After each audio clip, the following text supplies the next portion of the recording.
Welcome back, everyone. Today, we're doing something for agents and content creators. It's basically for anyone who's going to be on camera. These are a few easy steps you can take before you press record that can enhance not only the way you look in raw footage, but will also make your back end and editing process easier, less time consuming, and therefore creating a much higher quality image. Let's go.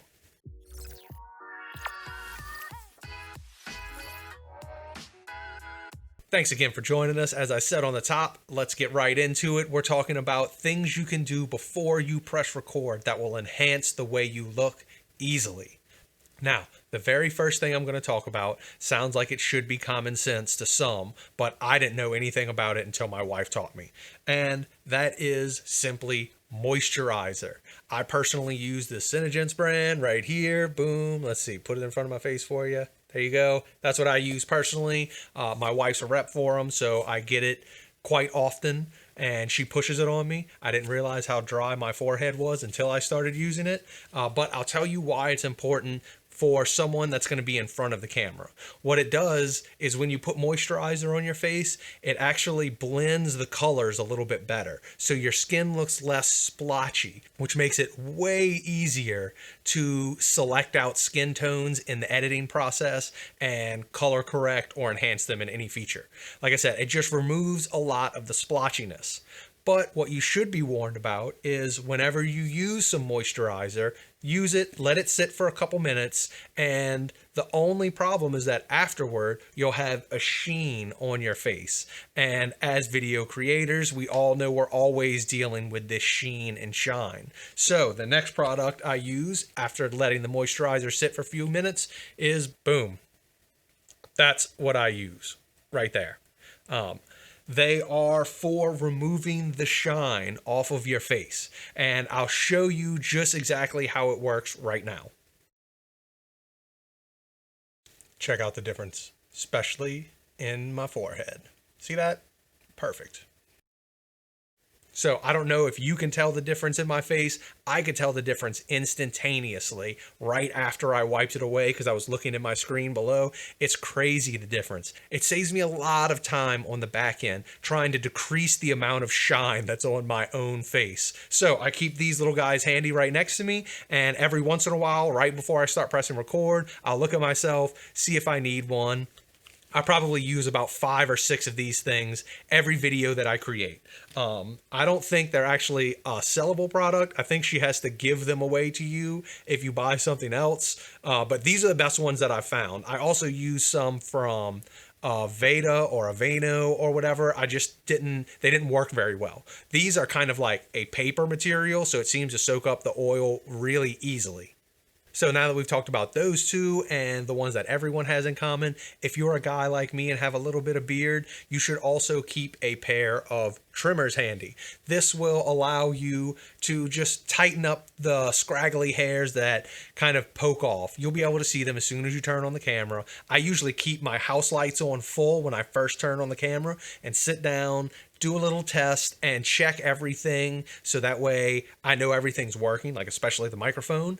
And I also use it as like a mirror with the house lights on so that way I can see anything that kind of pokes out and I can last minute just kind of get rid of it. Now you can never get all of them, but this is just one little thing that helps and you don't have to worry about once again later on in the editing process. All right, we've gone over all of that kind of like reducing the shine and the color differences on your face to make it easier for editing, trimmed up a little bit of the facial hair. This is the very last thing I use before I actually start recording. A lint brush roller. Everyone has seen these things, and trust me, everyone needs one in the studio. I actually try and make my wife do it for me because she's way better at it, and you can't really see every angle. But it literally sits right over here next to me, so I can look down at my screen. Oh, look, there's a crazy dog hair sticking up off my shirt. Whack, whack, get rid of that, and on to the next. It really makes you look a little bit more put together if you don't have a lot of your pet's hair all over you. Those are all of the super easy things you can do to yourself right before you press record that will enhance the way you look. Once again, not only in the raw footage, but it will make your editing process so much better, especially the moisturizer part. That's the part that kind of blends in, especially my color differences. I didn't notice the difference it made until I really paid attention. And it just makes the editing process so much easier. I don't necessarily notice it so much when I look down on my screen in front of me and look at my face, but when I get back to the editing, it makes selecting my skin much easier because I use DaVinci Resolve, and that's just the way the skin editing works.